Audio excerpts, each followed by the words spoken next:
All right, good morning, everybody. It's 9 o'clock, so we'll go ahead and get started. Thanks, everybody, for joining.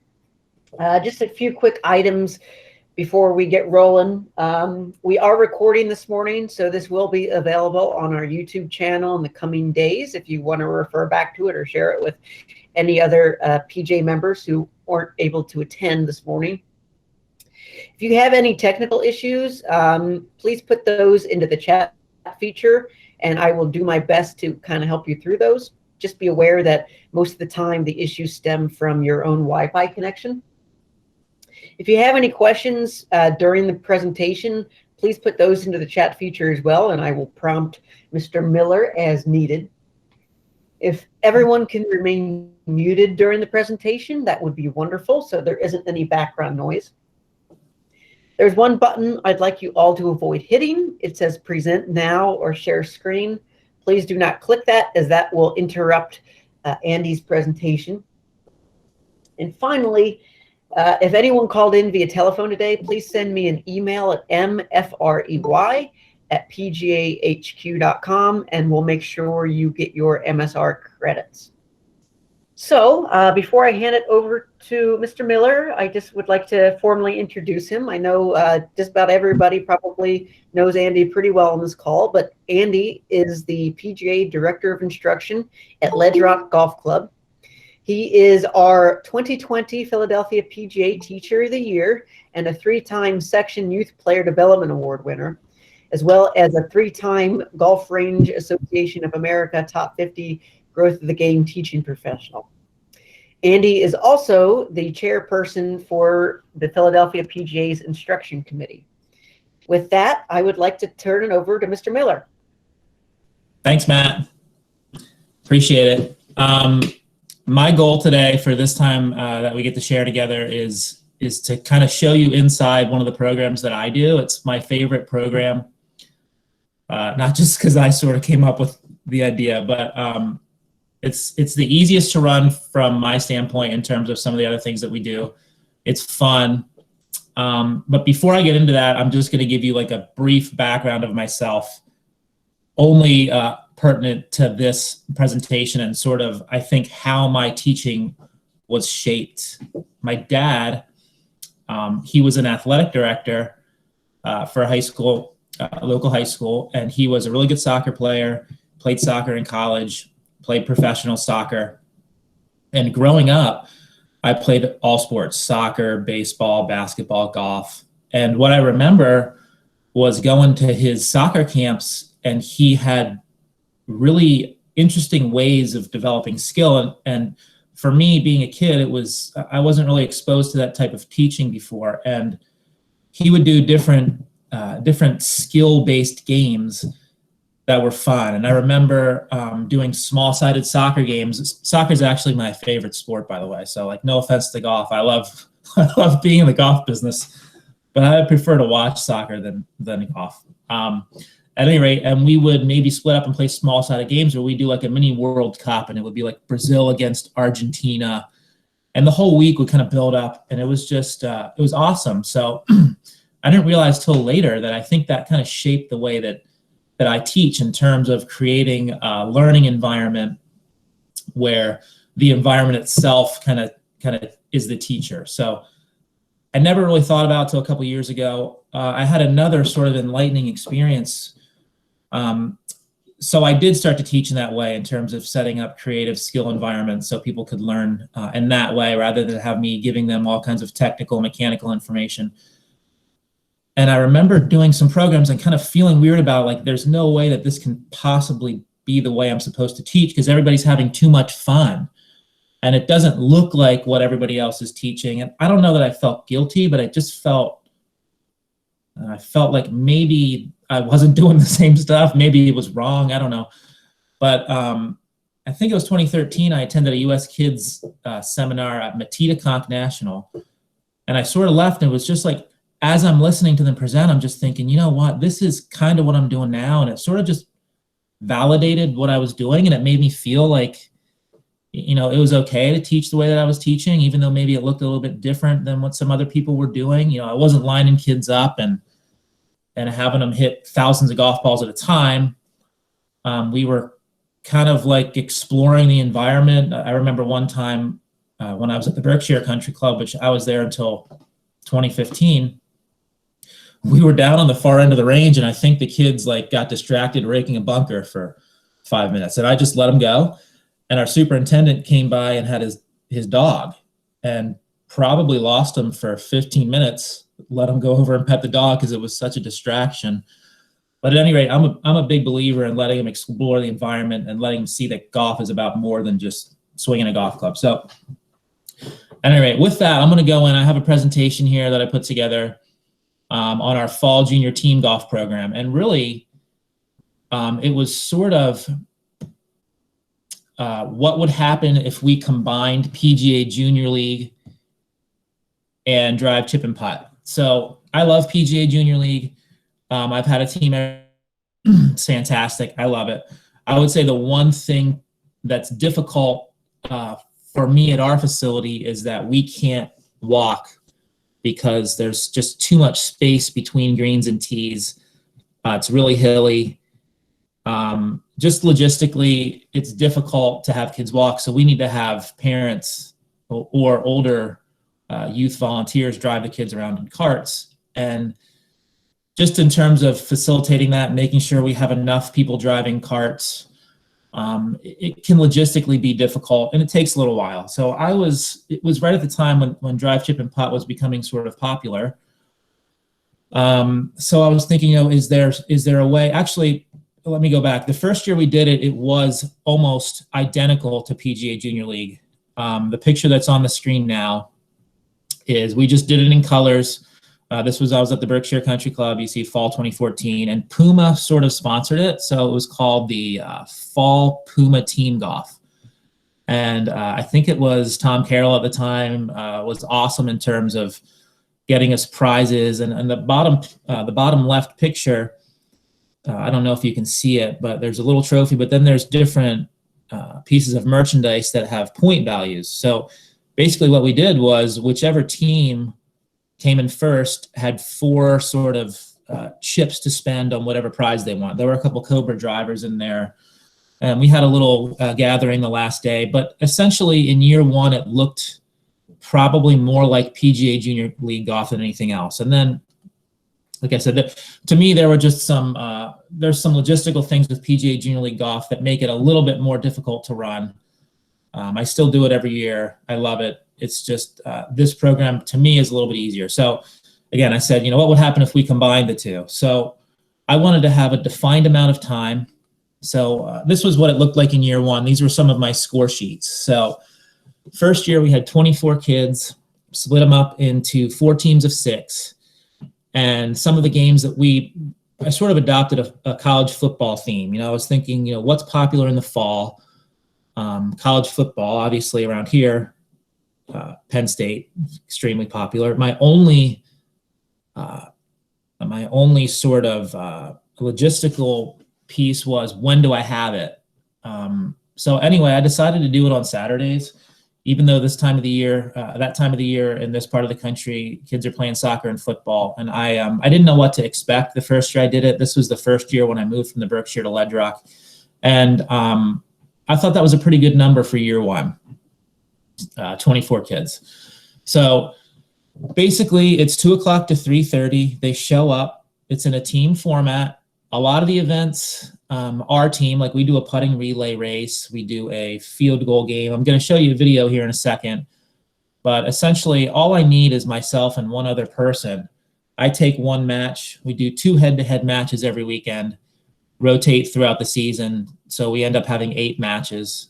As this went on, I think in year 3, I added an instructional piece that I did on Mondays, which was another way to get them out to the golf course and an additional way to make revenue. I have a slide towards the end where I'm going to show you sort of what I charge for this and what the program costs me to run. Here's some pictures from year 1, and I just put these in here to show you kind of how it evolved as we went through. So I ordered different color shirts from Garb, and I had them put our Ledge Rock logo on it. Over the years, that became a little difficult just because of the timing element and that it took really long. So what I do now is I order plain white shirts from Garb. So I'll have the kids, when they sign up, give me their shirt size. I'll place an order. Last year we had 36 kids in the program, 36 plain white shirts. And I have a relationship with a screen printer that's local. So about a week before the program starts, I can still take entries, because it only takes them about a week to put nicknames, numbers, logos on the shirts. So that, for me, has made it a lot easier, because I can extend the registration period. When I was doing it through Garb, I would have to sort of order the stuff well in advance. And I wanted people to be able to sign up easily, even if it was just a week ahead of time. So this was year one, again, you see, and one of the reasons I included this slide is because how different some of the stuff looks now. Now we actually have field goals. We bought Franklin field goals, that we have 2 of them. Initially, I just did it with 2 swing aids and some noodles. So I'm sure if you get creative with what you're doing, and again, my goal is maybe to open your eyes to some things that you can do at your own facility. I'm sure it won't look exactly like this, but this has been really well received, and I can say, other than being my favorite, I know it's the kids' favorite as well. This is one of the programs I really look forward to a lot. I knew the program was going to be successful. This was year one, and our general manager at the time, this was a Saturday, and it was about 34 degrees. And she talked to me in the morning, and she said, "Andy, I think we should cancel. I don't think the kids are going to come out when it's this cold." And that particular day, I was doing a Ryder Cup style head-to-head putting match. So on the top left there, you can see that's our main putting green at Ledge Rock, and I just used flagging tape and outlined some holes. So I do like a random draw, put names in envelopes, and we do Ryder Cup style. So I'll do teams. So we'll do like a better ball, and we'll do team scramble, and then we do a head-to-head. And that's one of the favorite, that's the only time that it doesn't happen at our actual driving range. This happens at our main putting green, which is up close to the clubhouse. So anyway, our general manager said, I don't think we should have it today. I think we should reschedule because it's too cold. And I said, I think I want to try to have it. And everybody showed up. So out of 24 kids, all 24 kids came. Our food and beverage staff brought them hot chocolate. We had the fire pits on. Kids loved it. I don't think they knew that they were cold. It was nice. A few years after I started the program, I started having some success with it, and some publications started doing little entries on it. So that was nice. It's always nice to be recognized for doing things like that might be a little bit different. There's another one. That's our learning center. If you haven't been to Ledge Rock, it's fantastic. I would invite any of you that are on this to come up and just hang out. If you want to ask questions, look around. You can even come up and watch us do one of these fall junior team golf days. It's September, October. All right, this happened year one. So every year we do on the last day, we do our final match where we sort of crown our champion, and then we do ice cream afterwards. And this kid, Ethan Stradling, his team had just lost, and it came down to our final game, which is this field goal game, which I'll kind of show you in a little bit. And you can try to hit it through 2 uprights. You get an extra point going through one that's closer, and then there's one a little bit further away and kind of off to the side that you need to hit it through, and you get 3 points. So the kids get 3 shots each, and we add up total number of points for each team. Well, his team had just lost by 1 point or 2 points, and he was on Penn State, and they were really upset. And then he remembered that we had ice cream. So he took off kind of full speed towards our learning center, and the bag somehow ended up going up over his head. And that's the position he was in. He was actually laughing at that point. I know it looks like maybe it hurts a lot, but he was fine. That was year one. Garb was nice enough to match whatever I spent on gift certificates. So first place, I think, got a $100 gift certificate, get their name etched on the base of the trophy, and went from there. So that was nice. That was year one. I've gotten away from that a little bit. We don't do prizes anymore. We just do a big day where we do cakes and ice cream. So here is last year. Actually, this slide would have looked identical in 2018. 2018, we had 36 kids as well. 2019, we went down for some reason, not sure why. And I think we only had 26 kids. Sometimes it has to do, excuse me, I think with other sports that they play and just the timing of it. But this past year, 2020, we're back up to 36. Half of them did the Monday instructional thing. So you can see really my only expenses would be the shirts, which cost me about all in $16 for the plain shirt and probably another $10 or $12 for the nicknames, numbers. Every kid will get a shirt that has the Ledrock logo, their team logo. They get to choose their own nickname, which they can be creative with, and I'll show you some slides on that, and their number. So yeah, all in, I think it's around $30. I have custom cakes made with each team. I do paper products with each team. I have some pictures on that. And then whoever I pay to help with the program. So whoever helps me that day. This past year, actually, it was my oldest son, Noah, who was too old to be in the program, but he still wanted to help. So he helped me with that, which was nice. Here's my flyer for it. Matt, I'm assuming I can send this presentation to everybody, or like you said, it is recorded. But if anybody wants any of this information, you can certainly reach out to me directly. I'm not going to spend a whole lot of time on it. This goes into our junior golf booklet, so people can see exactly what we're doing, pricing, some pictures. I'm going to go to a different slide now. Actually, I'm going to show some videos just so you can get a better idea of what some of the games look like.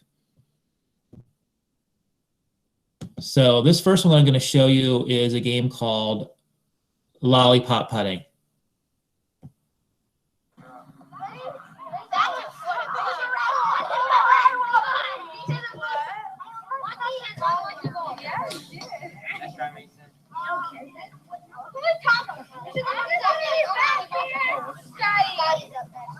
Scotty, you're not. Tommy, what are you doing?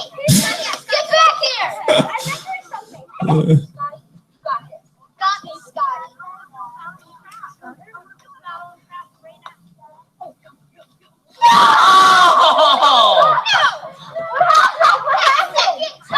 So there's always a high level of drama. One thing that I like about this program as well is that I'll allow, sometimes I've actually allowed 5-year-olds, 5 and 6-year-olds all the way up to 13, because they're just specific skill events and we're not making them go out there for hours and play their own ball or even play scramble. It's just, it works for all ages and skill levels. So one of the things I do at the beginning of the year, I know all these kids. So one of the things I do is when I make teams, I'll assign a point value to each kid and I'll try to balance it out so that the teams are relatively equal. And it's interesting because a lot of times I'll come up with a team and I'll say, you know what, I think I made this team too good. Like I think they're probably going to win. And then they end up finishing last. It's really interesting. And you could hear some of the kids, aside from Braden Chua, who was screaming at Tommy, who was probably over looking at bugs or something in the woods. Most of the time they're encouraging. One of the things I do at the end is I'll hand out sportsmanship points. So as you know, kids can be a little tricky sometimes with trash talking and maybe not being so nice to each other. So I implemented what I call sportsmanship rules. So at the end of the match, and I'll spend a little bit more time on the score sheet and how I score all this towards the end. At the end of the match, if I think one team has been sort of, not very sportsmanlike, I'll take points away, and that could be the difference between them winning or losing for that week. So the next video I'm going to show you is a putting relay race. This is probably, I shouldn't say that. This is one of my favorite events. I go back and forth between about 10 events. So we'll do probably the same events for 3 or 4 weeks, and then I'll switch it up a little bit. But here is our putting relay race.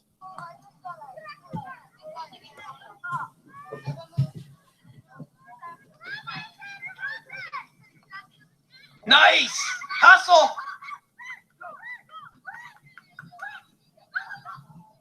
Good hustle, Joe.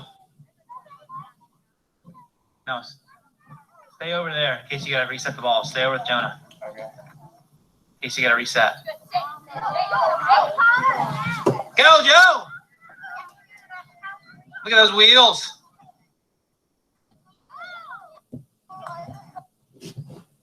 So one of the things that I like about the way that we structure this is that we do, and especially on the Monday sessions where they come out, we always have some sort of athletic development skill that they're learning. We'll do stations, and even in this, that's a best of 3 event. Here's another one that I like a lot called touchdown putting. So basically, I make a touchdown. A football field on the putting green with flagging tape. And they need to putt into the other team's end zones. If you put it out of play at all, then the other team gets to putt from midfield. Like I said, we've sort of added to this every year. So now we actually use a novelty football golf ball. I think this might have been the first year we did that. But the uniforms are awesome. The kids will actually wear the jerseys to school, which is nice marketing for the club. But here's touchdown putting.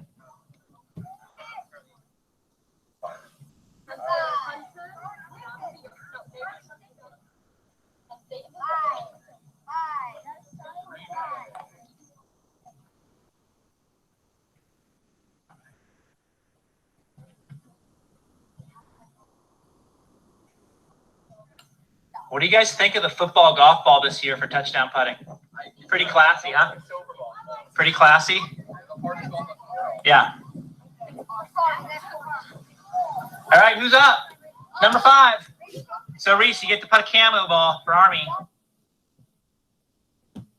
So you can see there we do basically, when we're doing 2 matches at a time, logistically, I just need to make sure that there's no events that sort of cross over each other. So right there, we were doing touchdown putting and putting pool. This one I call in a row. It's literally just everybody on the team has to make a putt from a certain length. That's a best of 3, 1, 2 for us.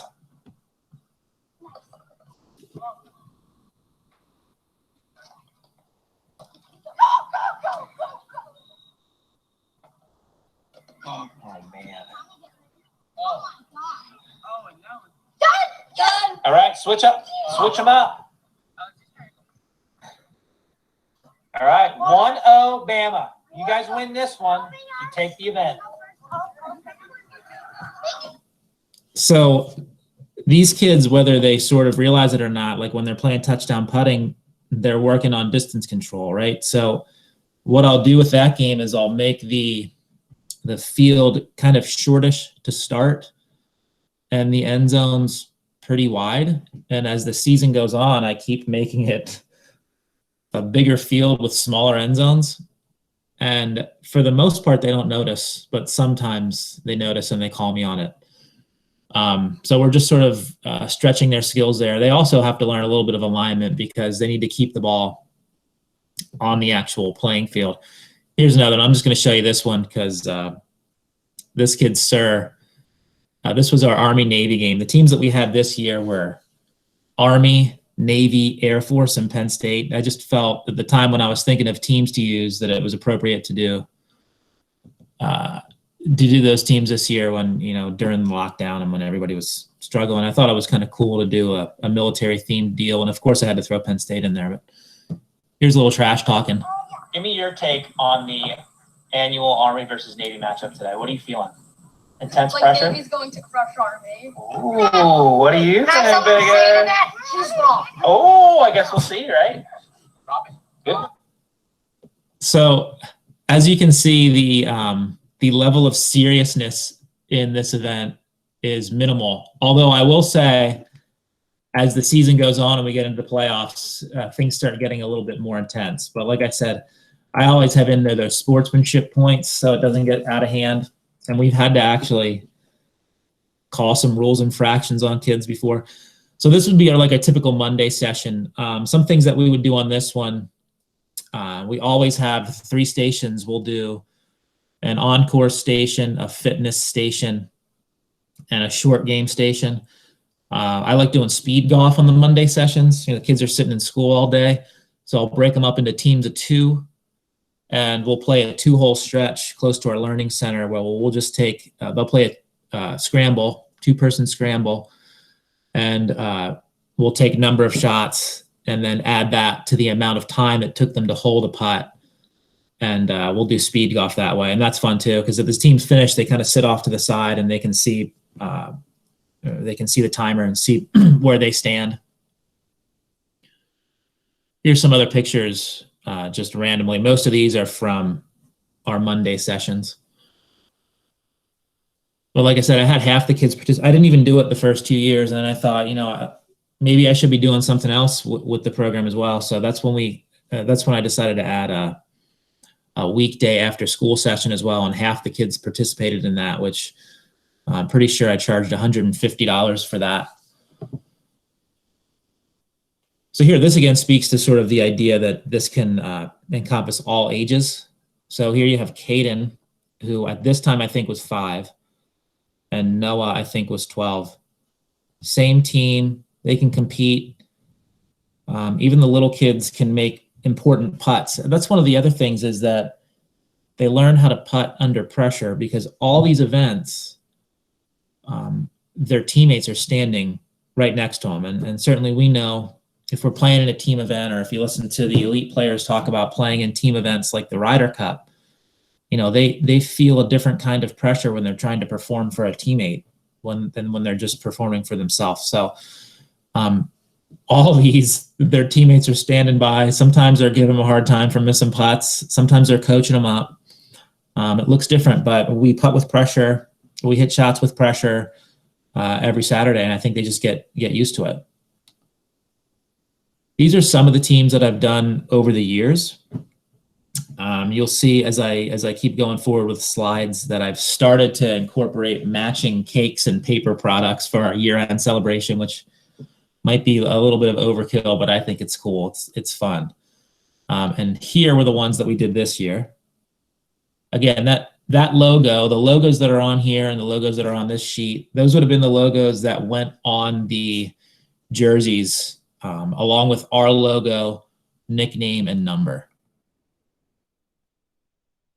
So it's interesting. I included this Clemson one up there because this kid, AJ Dietrich, right there in the middle, he moved to South Carolina probably 3 years ago, and his mom sent me an email and said, can I order AJ one of those Clemson Ledge Rock shirts because his is too small?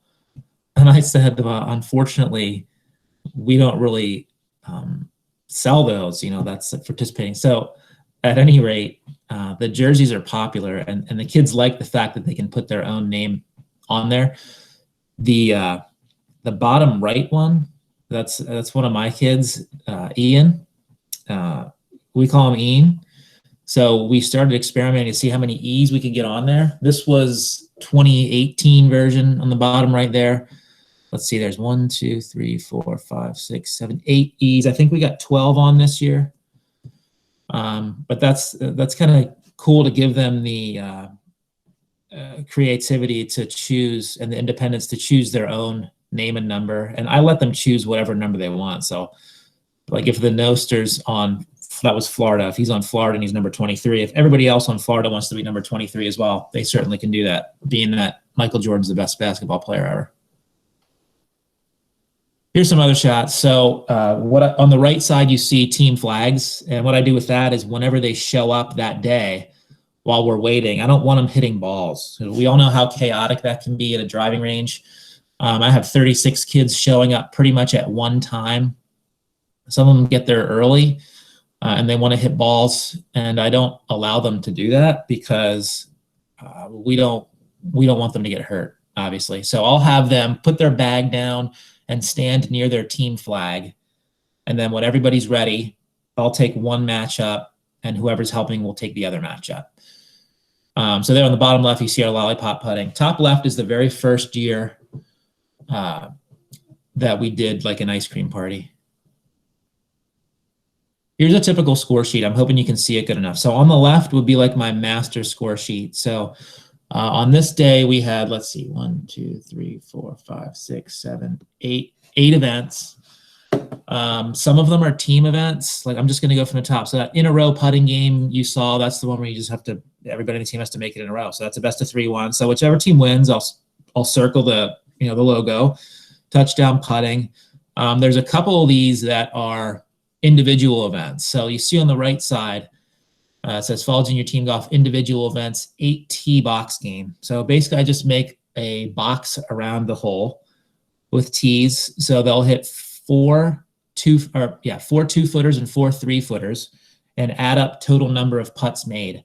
And I will have a kid from each team go at the same time across from each other, because otherwise it would just take too long.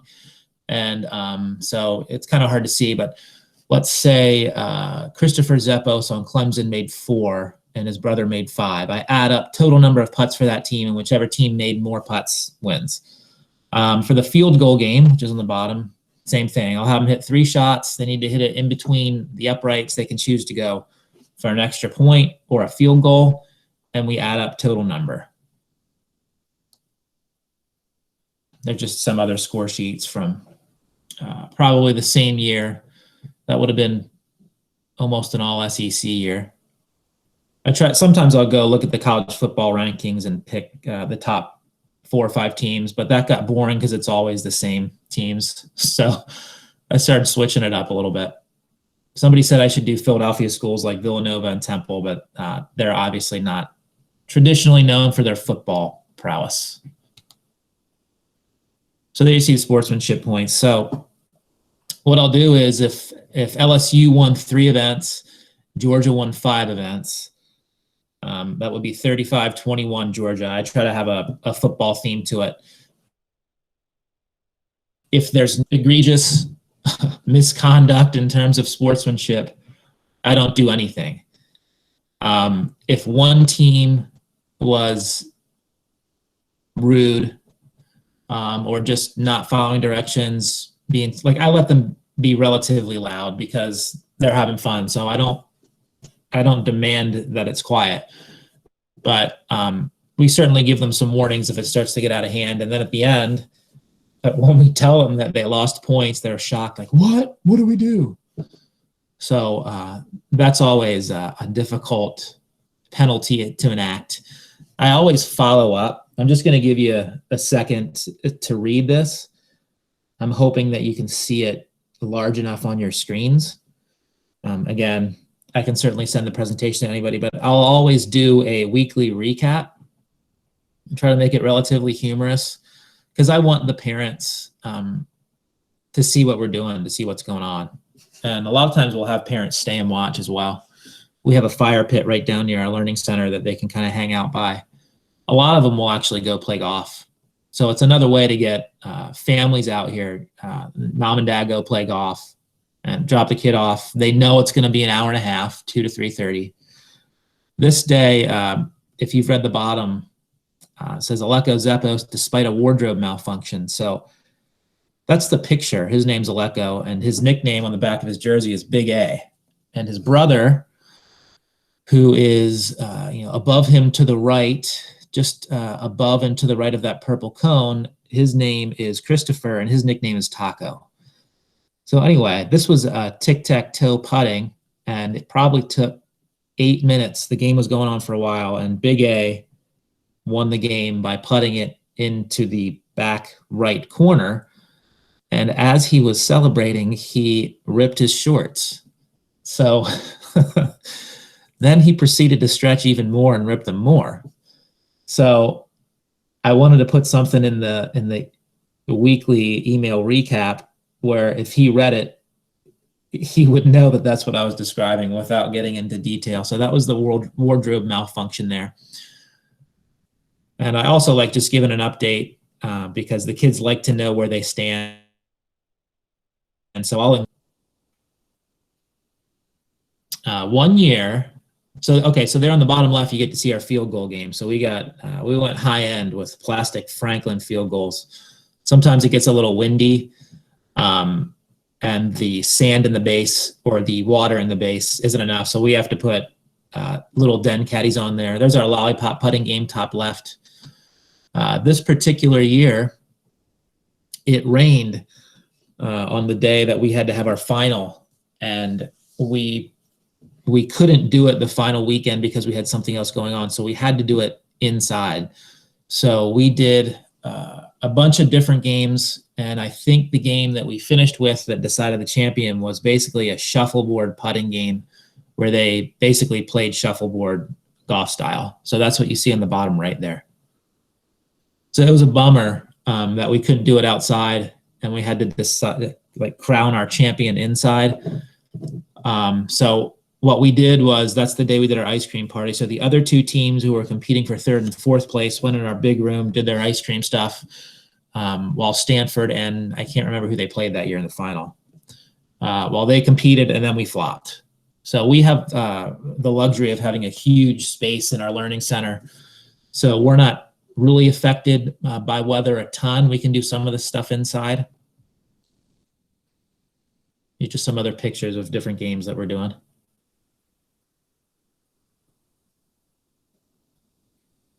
There you can see some of the nicknames they pick out. C-Rex. We had one, her name was Jill. I think she picked Jilly Bean one year. I'm trying to think of some of my favorites. There have been some good ones. Wonder Woman was a good one. Here you see, we didn't do this year. I think I have another slide on here with what we did this year. This will be like a normal year. With COVID and everything this year, I didn't feel like it was appropriate to do the same thing that we typically do. So we didn't do an ice cream cake party. We did custom cookies for each team. Every year I do the cakes. I get them from a local grocery store, and every year they say, you know, we're not allowed to do this because of copyright laws, which I'm sure I'm really not allowed to be doing the jerseys either, but you know, Alabama and LSU haven't reached out to me at the moment. But anyway, the grocery store always tells me, we'll do it this year, but we can't do it anymore because we're not supposed to do it. But they keep doing it. And then I just ordered the paper products, I think, on like Party City website or something. I tend to look on there first before I choose the teams for the year, because I want to make sure that I have access to LSU plates and Florida plates and Stanford plates. We've done that type of format, I think, for the last 3 years, and it's just fun. We actually have foosball, air hockey, and Golden Tee in the Learning Center as well. So we go a little more than an hour and a half that day. We'll do our championship match, and then we kind of go in and hang out and have some fun. That's just another year. Here's what we did this year. We did them individually wrapped, like the ones on the top left. And basically I just handed them to kids the last day. I felt bad that we couldn't have our typical ice cream cake party, but due to the situation, I wanted to come up with something that would still be memorable and they would like. So we just did team cookies. There's a picture of the trophy. So anytime the team wins, we have a perpetual base trophy that stays in my room in the Learning Center. And they get their names etched on that, which is cool. This is, okay, so that's Fall Junior Team Golf. I just wanted to spend a couple minutes talking about something else that I do throughout the year. So basically, anytime they attend any junior golf activity, I give them a poker chip.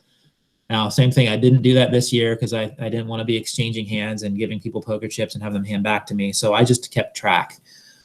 But at any rate, members and vendors and salespeople will donate prizes. So I do a year-end event, and I have big prize tables, and whoever has the most chips that year gets to choose first. So actually, the print there on the bottom left, I think, went first one year. We've had some really cool prizes, and we typically get probably $4,500 to $5,000 in donated prizes every year, which just goes to show the support that our members have for junior golf programming. This past year, it was almost exclusively our members. I'll send out an email. I send out a Learning Center news email every week, and basically just say, hey, this is a program that we do. This is why we do it. You know, I want to encourage kids to come out. And then we always have them follow up with this picture. So I'll take pictures of everybody holding their prizes that day. And then they follow up with whoever donated the prize with a nice thank you email, just as a way of kind of showing their gratitude. Because I want them to know that people are giving them money, essentially, giving them prizes because they want to support what we're doing. So it's Nisha. So she got 3 dozen Pro Vs the one year, which is a pretty nice take. And then here is her follow-up email. So we have, he's not even a member anymore. This guy used to be a member at our place. There's a local kids entertainment facility called The Works around here. It's like an arcade. And the owner used to be a member at Ledge Rock. And first year we did it, I think he donated maybe 4 $25 gift cards. In subsequent years, when I'd reach out to him, he kept raising the amount. And this past year, he donated 10 $50 gift cards. So $500 in gift cards. He's not even a member anymore. And he sent me a nice email and basically said, you know, I donate stuff all the time. And he said, I almost never get a response. And he said, you know, your kids in the program at Ledge Rock always follow up and send me a picture and a nice email. And I appreciate that. And so I'm going to give you more this year, basically. So that's pretty cool. So that's a year-end thing. The prizes can vary. You can see maybe some of the prizes in the background. We have a member who, Mr. Palmer, owns, his family owns Palmer Candy, which is in Reading. Big. They do a lot of the different Easter bunny molds and kind of like novelty candies. So he'll donate a huge gift basket that probably is worth a few $100s. We do a lot of iTunes gift cards. On the bottom right there, that was an appearance on a local Golf Talk TV show. We've done Visa gift cards, all kinds of stuff, anything you can think of. So I would highly encourage you to do something to that effect if you can. I don't replace the chips if the kids lose them. They ask me, what if I lose them? I'm like, dude, they're yours. If you lose them, then you lose them. I'll let them gamble with them, which some people think is a little wacky, but I'll tell them, look, you have 5 poker chips. If you want to gamble and lose 5 poker chips, be my guest. They're your poker chips. So maybe not the greatest life lesson, but I do allow it. That's pretty much it. That's all I have in terms of the presentation for Fall Junior Team Golf, but I'd be happy to answer any questions that anybody has about any of this stuff. Yeah, if anyone has any questions, feel free to unmute yourself and hop in.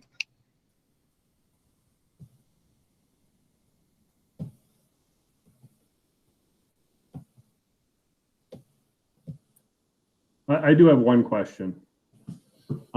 Andy, how long were the Monday sessions? Monday sessions were an hour. No, an hour and a half, 90 minutes. Okay, thank you. 4:30 to 6.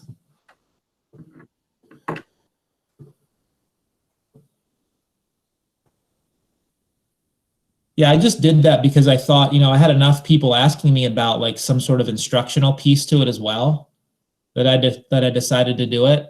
And I think the first year we did it, we had half the kids sign up. So again, it's another good source of revenue, but it's also a good way to get kids out there. Andy, I might have missed it, but how much did your program grow year to year? Was it pretty significant after the first year? Yeah, it was kind of weird. We were doing it in like even multiples. So year 1, we had 16. Year 2, we had 24. Year 3, we had 32. Year 4, we had 36. And then we went back to 26 for some reason. That was 2019. And then this past year, we had 36 again. Great. So, I mean, we're not a big club. We don't have a ton of members. So I was surprised when we did 24. Like when we got 24 the second year, I was like, this is awesome, because the middle of the day on a Saturday is sort of like prime time for different sports. So it just interested me was that sometimes I would get like an email saying, you know, Jared can't be at golf because he has a soccer game. And I'm thinking, well, why don't you tell your soccer coach that he has a golf match and he can't make a soccer game? And some people ended up doing that. I mean, I didn't say that. But it was just like, it seems like that happens a lot. Like they'll miss a golf activity to go to soccer or football. I haven't figured out why, but it seems like that's changing a little bit.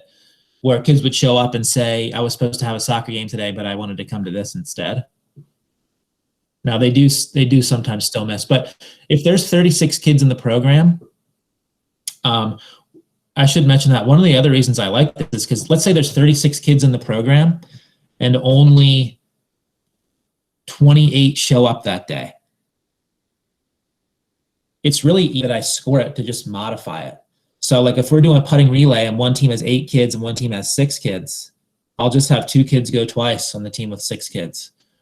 Or if we're doing a field goal game, like the individual one where you get different points and one team has 8 and the other team has 5, I number their hands as soon as they get there. And if you do anything like this, you'll figure out why. Because whatever event we do, they all want to go first. And it became, they would just argue over who went first and who went second. So the first thing I do when they get there is I have a dry erase marker and I number their hand. So the first event, whoever has the 1 will go first, and then 2, 3, 4, 5, 6, 7, 8. And then event 2, number 2 will go first. So that's eliminated a lot of that. But, for me, like if we do a PGA Junior League match, I need to know well in advance who's showing up so that I can make sure, like I said, and it's unique to our facility because the kids just can't walk there because it's such a huge golf course. There's just more planning involved in that. And this one, it's a little more laid back to where, if they can't make it, it doesn't really affect what we do that day.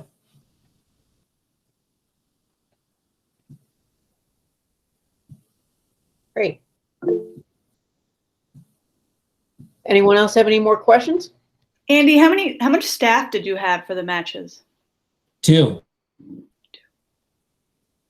Yeah, we've gotten pretty good at it. And this year it was my oldest son who's 15. So really, think of us almost like a referee. We actually did have referee jerseys one year, but somehow they went missing. I don't know where they are. But basically, with a lot of the kids that have done it for a number of years, we've done the same kind of events. Like I might introduce one new event a year, something like that. They all know exactly what they need to do. So they know the rules, they know where to go. And I have the older kids explaining to the younger kids how to do it if they don't know and helping them out. So I'm just there really as a scorer. And then the other person is there as a scorer. The only real involvement that we need is if we're doing putting relay and the kids miss putts, we need to put the balls back on the line. But for the most part, you don't need that much staff. For the Monday one, I had 2 other people help me because we always break them up in 3s, on course, short game, and fitness. So for that, I needed more. But for this, even with 36 kids, because everybody's in the same place, if we're doing touchdown putting, we have 9 kids on one side of the football field, 9 kids on the other side. I'll stand in the middle, score it, or we'll do putting pool, same thing. So I've had to do it by myself a couple times. I wouldn't recommend doing that because they can sense weakness. If there's only one of you there, they like sort of see how much they can get away with. But sort of like logistically, somebody sort of let me know too late, and I couldn't fill in. But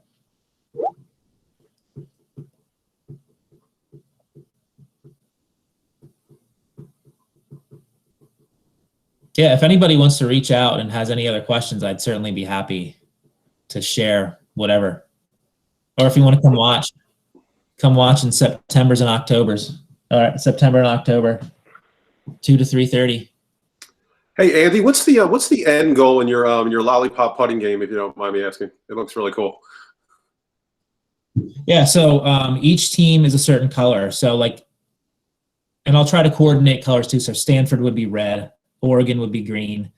So if we're using that example, we have one ball that's maybe, I sort of vary that too. Maybe one day we'll do it 8 feet away, and Stanford, so the red team, is trying to hit the ball and knock off the green. So whichever team has a ball left on a tee longest wins. Okay, cool. Thanks, man. It's hard because, you're trying to hit the width of the tee. And again, I even figured out in that one through trial and error that you have to have some type of end point because one of the kids, Sir, he decides, I'm just going to make a full swing and hit them all off. So he literally almost made a full swing, hit it like not as hard as he could, but sort of. And I had to be like, dude, like the whole point is for you to learn face control, right? It's not, let's just hit it as hard as we can and try to knock all the balls off at one time. So now we put like an alignment stick or something, maybe 4 or 5 feet past, and say if they hit the ball and the ball goes past that if they knock the ball off, it doesn't count. You just mess around with stuff. Like sometimes I'll do a game and I haven't maybe thought it through completely, and I start playing the game and we have to sort of adapt as we go because they figure out a way to cheat it. Thanks again. Yeah, you're welcome.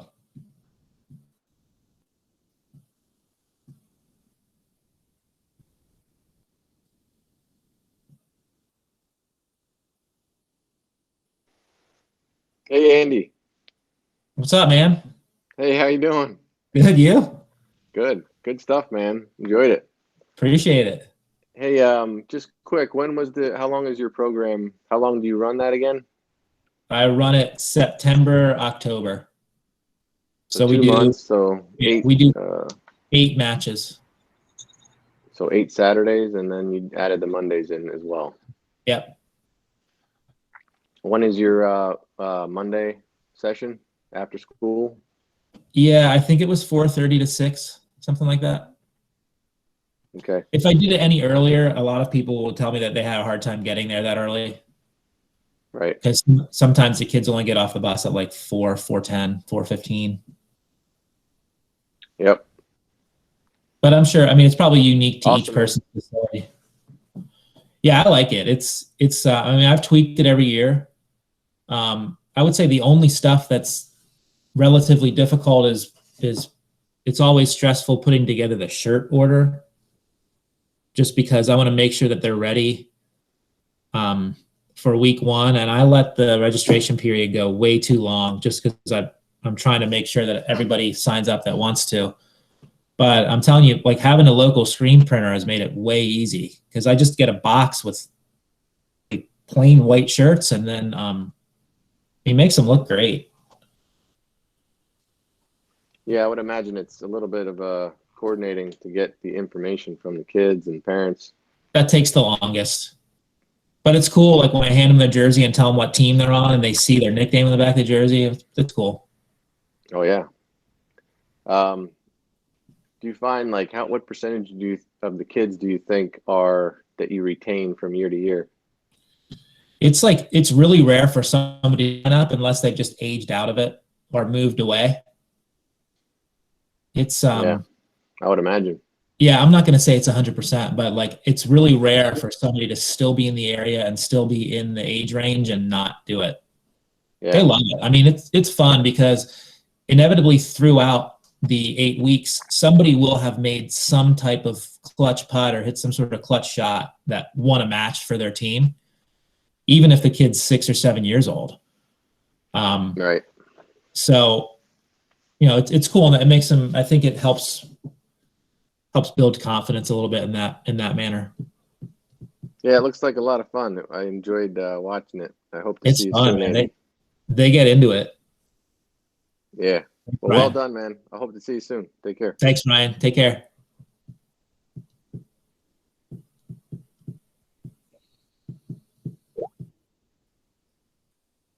Last call for questions.